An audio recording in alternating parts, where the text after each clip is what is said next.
I ran away from home after my mother gave my room to my brother, and my parents never tried to find me, and now that they found out I'm rich, they found me and demand that I buy a house for him. At first, it was sad and lonely, since at the time I didn't even have friends, as I was practically forbidden to have a social life.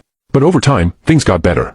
I managed to save enough money and years later rented a space to start a diner, since my hobby at home was cooking, the only thing I could do without my parents complaining. The diner was a huge success, so I rented a larger space, and then another space, and nowadays I have 9 branches. I'm not a billionaire, far from it, but I can say that nowadays I live a very secure life. However, somehow, my parents found out about it.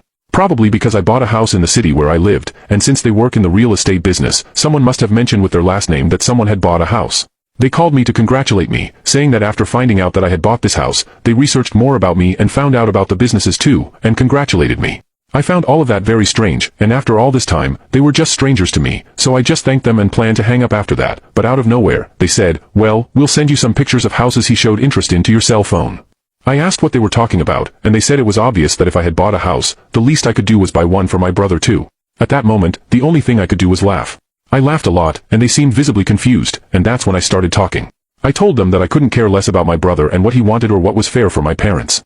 They never looked for me all these years, even knowing that I had nothing when I left, and now they demand that I buy something for my brother as they always did before?